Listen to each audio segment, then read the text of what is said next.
just today, you know, the DOJ under Biden is taking Governor Greg Abbott of Texas to court for these buoys, right? That have like razor wire in them, and 2 people have been found dead in them. This is in the Rio Grande River. Like, what do you make of the excessive cruelty right now, and then a little bit of the pushback, and then I want to talk Biden more generally, but just this excessive cruelty from Abbott sending migrants over to California, to New York, and all that?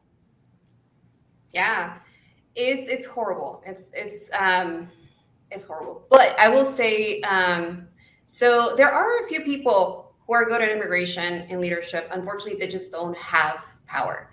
Right now, what ended up happening with President or former President, whose name I don't really want to remember, 45, he set a really high, I mean, the bar, maybe it's low, but he set a bar for Republicans that now they just feel like they can do anything with immigrants and get away with it.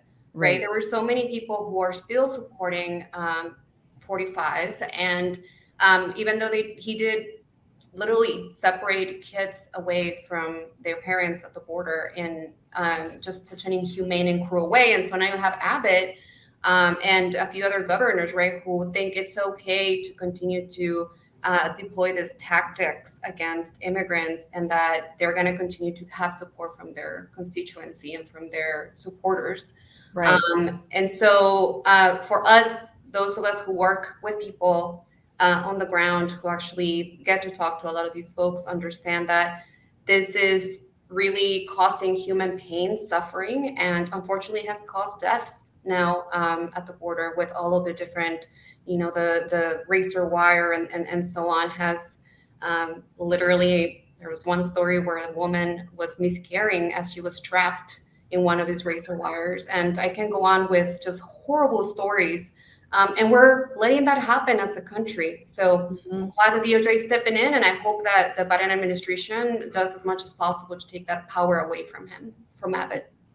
Yeah, absolutely. I mean, it's just insane. And like, is it, I mean, I think there's 2 issues on immigration, and you've covered this for so long and you've worked on these issues, because one is, how are people being affected? Real people who have lives and families and histories and have, you know, countries they're either fleeing from or never wanted to leave from, or, you know, all that, and are real human beings. And how do we value their lives? And then there's the, like, how does this play politically? You know, what do Democrats and Republicans and the voters think about this immigration or that immigration policy, which is so far to the right at this point. We are so skewed that we sort of lose sight of the actual, you know, human people who are trapped in this whole system that is completely, you know, ridiculously, bureaucratic, cruel, and all that. But so I guess I want to ask about, like, politically, like, who is this for?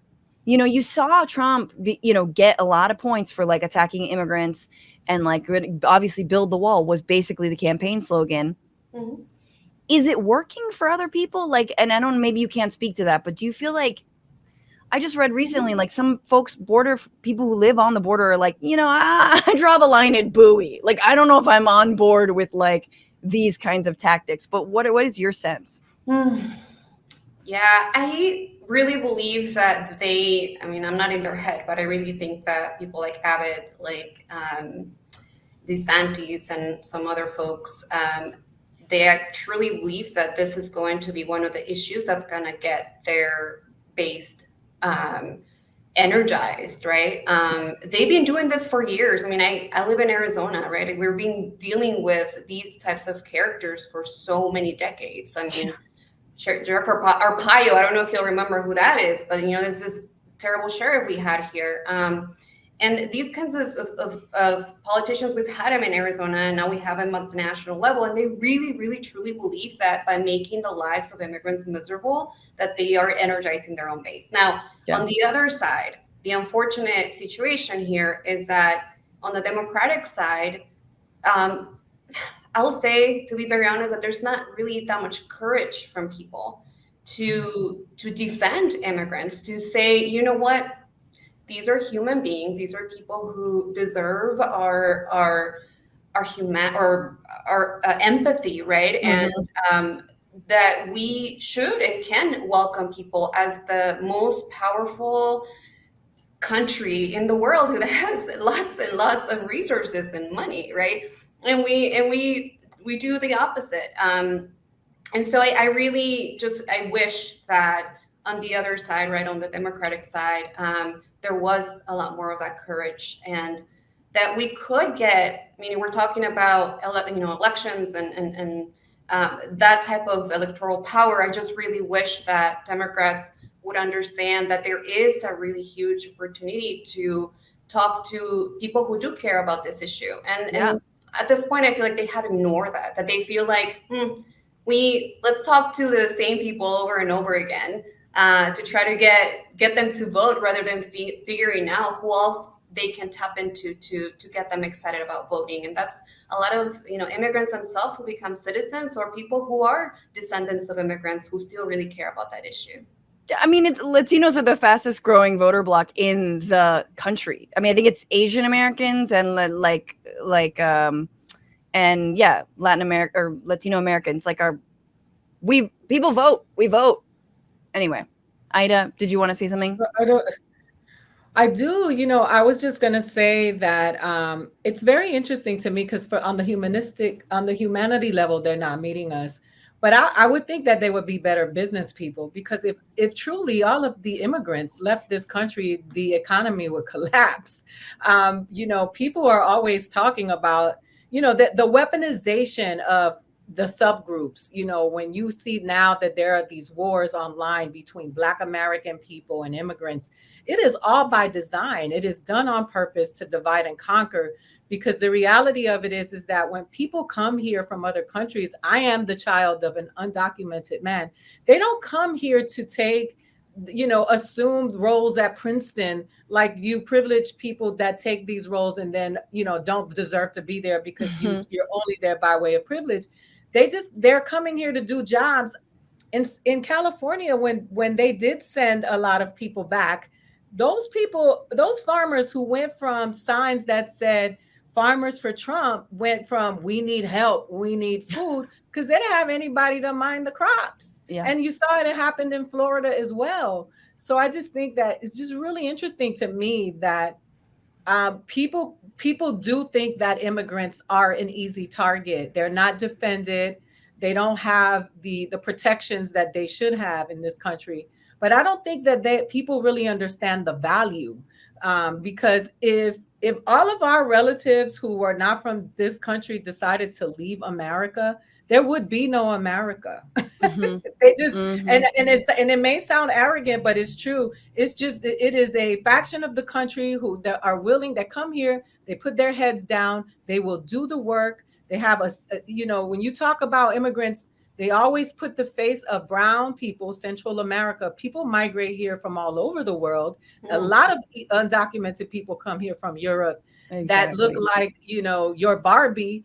But it is exhausting to have to fight this brown fight all the time. There are a lot of people here who come from Asia, they come from Europe, they come from all over the world. Yeah. And give it the brown face. But the brown people are the ones that come here, put their heads down and do the jobs that nobody else wants to do. And they don't flinch while they do it. And it's exhausting. 100%. I want to actually, speaking of the differences, I want to talk about the differences between Biden and Trump a little bit, because as you said, Erica, there's not a lot of difference. And, and to Ida's point, you see Ukrainian refugees being welcomed with arms open, and then the demonization of Haitian migrants, Central American migrants, and sort of the same old. But what about, and you're now focused on kids, and you yourself, Erica, are a DACA recipient, came to this country as a minor. What about the treatment of children right now? I know there's a big article right now about the amount of young kids from Ecuador, actually, which is reeling from the pandemic still. The economy was ravaged. A lot of Ecuadorian children selling candy in subways. What about these rights of children? Is there at least an attempt, I believe, from what I understand, to keep families together? How is that It's a minor improvement, but yeah, tell me about that. And also, this is your work day in and day out. Yeah, no, definitely. Well, the first thing I'll say is that for us, in the work that I do in the organization that I work with, the Young Center, we see immigrant children as children. And that's exactly what we're pushing for everybody else to see. Children who come here to this country to seek a better life as what they are, children. And that we should give them the protection and that we should look for their best interest in every aspect of what we do with them. And unfortunately, so talking about, and just answering a question, like what do we see different from the Trump administration? So let's just remember what happened under the Trump administration, which was there was a lot of different policies, but one that a lot of people heard about was the family separation, or what he called it, or his people called it, the zero tolerance policy, right? Which separated literally children from their parents when they were seeking asylum or were seeking protection at the border.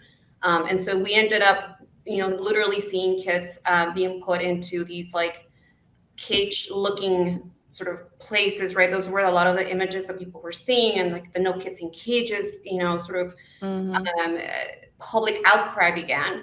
Now that specific policy and those kinds of practices are not happening anymore under the Biden administration. We are pushing for folks who were,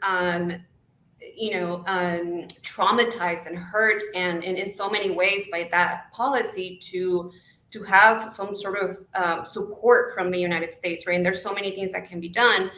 So we're still fighting for them.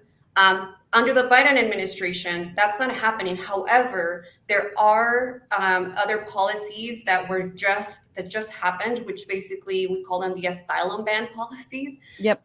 In which the Biden administration basically said, right, if you're coming to seek asylum, we're going to make it so much harder for you to be able to do that. And so, I can go into the weeds of things, but it's a lot to understand. I'll say that a lot of these policies, unfortunately, have created a situation where families who are not able to come to the U.S. from the border, they get to the border, they travel days or months, and then they have to make a decision sometimes whether they should stay there in unsafe conditions at the border in Mexico, or a lot of times families have to separate on their own to make sure that kids are safe. And so we sending children by themselves effectively, right? Yeah. And, it's a form of family separation where, people, yes, are having to make this terrible choice, but we're, imagine being a parent living in a tent in Mexico with your 5-year-old, and you have a sister in the United States, and they tell you, listen, we'll try to get the child here, right? That happens a lot. And unfortunately, people don't know that kids, when they get here, they are put in detention centers, right? And the Health and Human Services Department has places where kids are transferred into. And that's the work that we do at the Young Center. We visit those kids, we work with them, and we walk them through the whole process because it's so complicated. Yes. So yes, there's no forced family separation at the border, but right. I will say we are putting people in really difficult situations where they're having to make those decisions. That's a really good sort of it's like a very fine line of difference. And actually just recently, the same judge that blocked Trump's ban on asylum just blocked Biden's effective ban on asylum. And you could correct me, but I believe the only difference is Biden is asking there's no more that basically if you travel through a different country, you can't apply for asylum because why didn't you seek asylum there, essentially. What's going on, Frantifa? If you haven't already, subscribe to this channel right now. Hit that button. And also, you can become a patron and support the show every single week. Get access to bonus episodes and exclusive merchandise. Patreon.com/Bitchuation Room. Do it.